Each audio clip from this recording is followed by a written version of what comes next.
बीते कल नीमच जिले में मध्य प्रदेश के सीएम शिवराज सिंह चौहान का दौरा था, जहां पर कांग्रेस जनों का भारी बवाल देखने को मिला।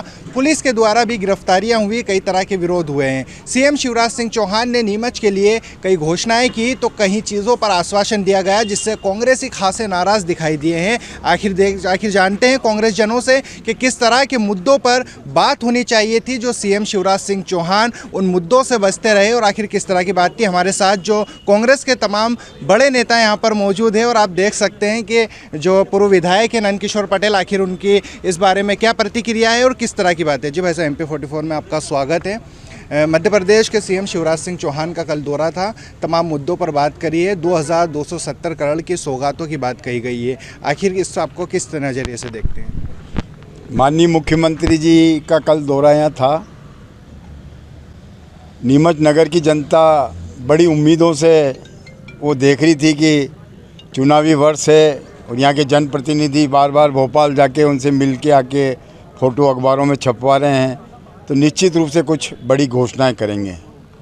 पिछले दिनों मीडिया में भी आया, समाचार पत्रों में भी आया कि यहाँ के स्थानीय विधायक और नगर पालिका अध्यक्ष और उनके कुछ पदाधिकारी मुख्यमंत्री जी से मिले और बंगला बैरी बगीचा के बारे में चर्चा की और आके मीडिया में छपाया कि मुख्यमंत्री जी ने आश्वस्त कर दिया और यहाँ नीमच में आएंगे तो उसका क्रियान्वयन होगा।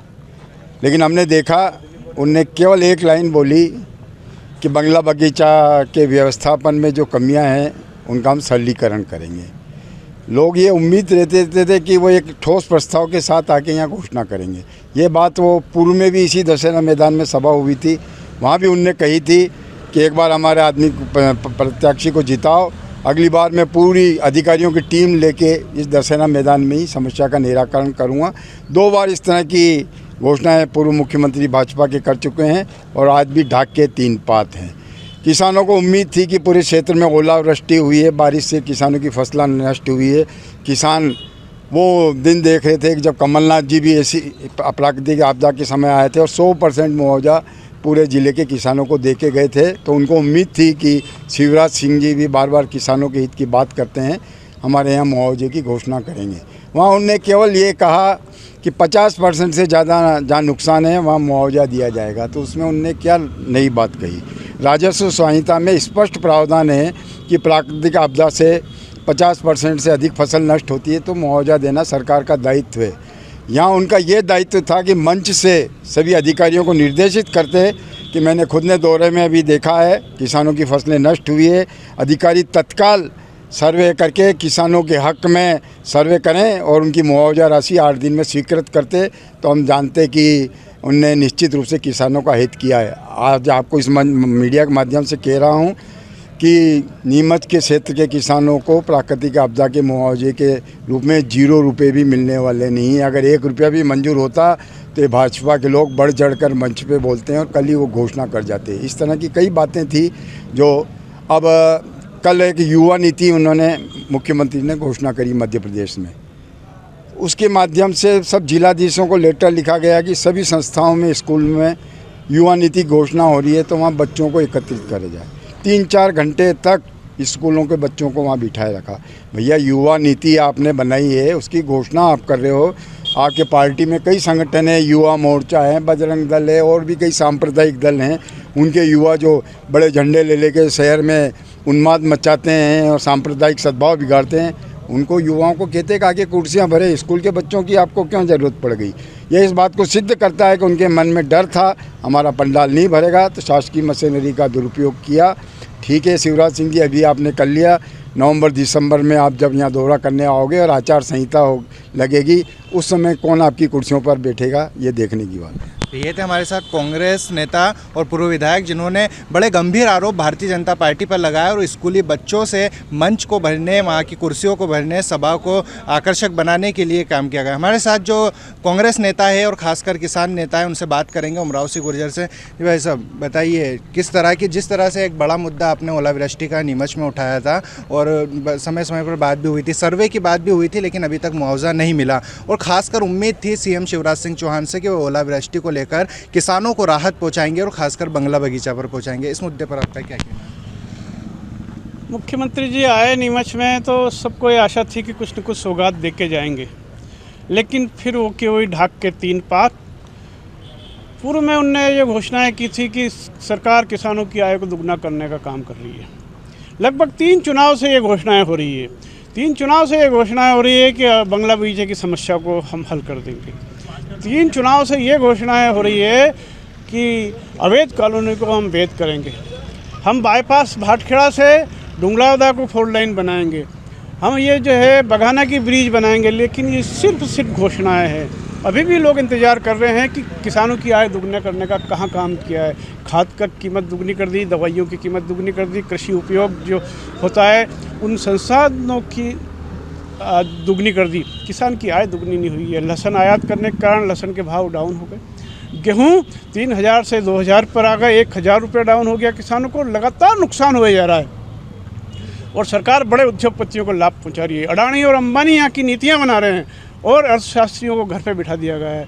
ऐसी स्थिति में कहीं से कहीं कोई आशा नज़र नहीं आती है कि ये सरकार कोई मुआवजा देगी या कोई बीमा दिलाएगी। पिछले 2 साल को जो फसल बीमा सरकार नहीं दिला पा रही है, 2 साल से जो मुआवजा सरकार को देना चाहिए था किसानों को, वो नहीं दे पा रहे हैं।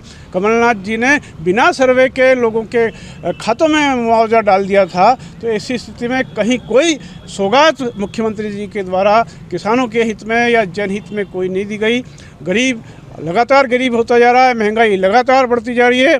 गैस की टंकी पेट्रोल डीजल से लगा के खाने पीने की वस्तुएं लगातार महंगी होती जा रही है और सरकार का इन पर कोई नियंत्रण नहीं है। बड़े उद्योगपतियों के कर्जे माफ़ कर रही है, बड़े लोगों के बिल माफ़ कर रही है और छोटे छोटे किसानों के बिजली के बिल काटे जा रहे हैं। उनके जो है मोटर 5 हार्स पावर की 7.5 हार्स पावर का बिल आने लग गया, जो 7.5 हार्स पावर की उनका 10 का बिल आने लग गया।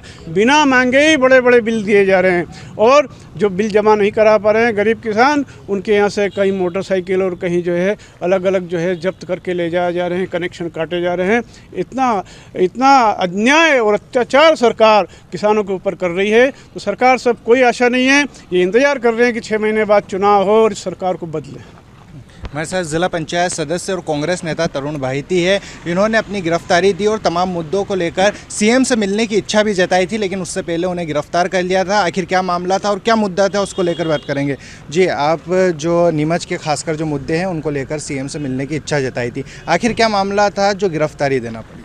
देखिए, हम लोगों ने एक दिन पहले जिला प्रशासन से मुलाकात करके कहा था कि हम 7 सदस्य हमारा दल कांग्रेस जो है उनसे मिलना चाहता है और हम अपनी नीमच के जो वाजिब मुद्दे हैं जो यहाँ के विधायक हल नहीं करा पा रहे हैं, हम उनको हल करा देना ध्यानाकर्षण के लिए मुख्यमंत्री से मिलना चाहते हैं। इसके लिए हमारा समय निर्धारित किया जाए। प्रशासन ने इस पर बिल्कुल ध्यान नहीं दिया। इसी को लेकर हम लोगों ने यहाँ विरोध प्रदर्शन भी किया और सारे जो मुद्दे थे, हमने जो नीमच के मुख्य मुद्दे थे, हमने प्रदेश का बड़ा मुद्दा था गेहूं के भाव 3000 रुपये कुंटल किए जाए, उसकी बात कही। बंगला बगीचा में सरलीकरण, उसकी बात कही। भाटखेड़ा 4 लेन बने, भाटखेड़ा से लेके डुंगला तक 4 लेन, इसकी हमने बात कही। नीमच छोटी सातली बाईपास की बात कही। इस प्रकार किसानों की ओलावृष्टि अतिवृष्टि से मुआवजा मिले, इसकी बात कही। लेकिन इसी को लेकर विरोध किया और विरोध करने को लेकर प्रशासन ने हमारा विरोध नहीं होने दिया। हम लोग मार्च करते हुए विजय टाके चौराहे जा रहे थे, वहीं पर हमको पुलिस ने रोककर गिरफ्तार किया। आज इन सभी मुद्दों को लेकर जो कांग्रेस है उन्होंने प्रेस वार्ता का भी यहाँ पर आयोजन किया। हमारे साथ ब्लॉक अध्यक्ष मुकेश कालरा, उनसे जानेंगे कि आखिर किन मुद्दों को लेकर यहाँ पर प्रेस कॉन्फ्रेंस की गई है। जी, किस मुद्दों को लेकर प्रेस कॉन्फ्रेंस? देखिए, देश में प्रदेश में निरंतर भारतीय जनता पार्टी की सरकार निरंकुश होती जा रही है।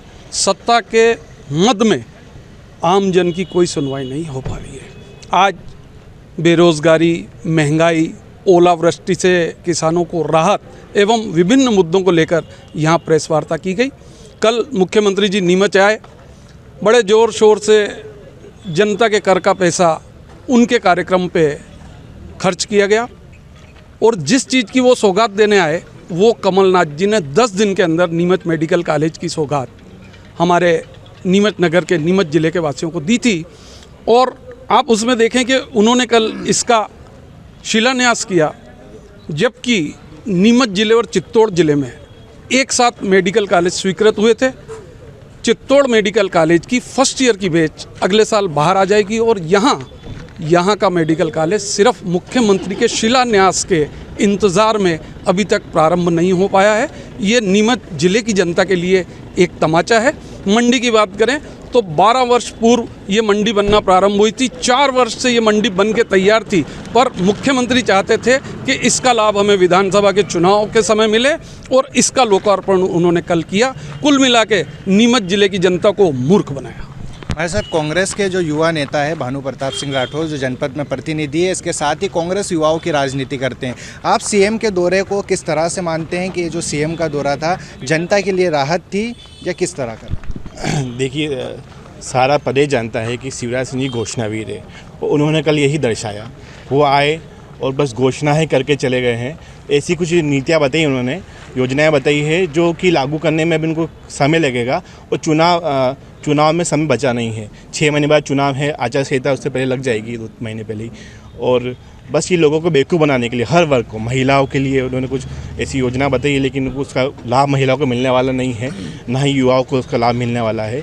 तो बस लेकिन बेवकूफ़ बनाने के लिए लोगों को, महिलाओं को, युवाओं को, उनको आकर्षित करने के लिए, उनके वोट प्राप्त करने के लिए उन्होंने अलग अलग घोषणाएं कर रहे हैं। और वो घोषणावीर मामा है, ये सारी जनता जानती है। और इस बार उनको हटा के प्रदेश में कांग्रेस की सरकार बनने वाली है।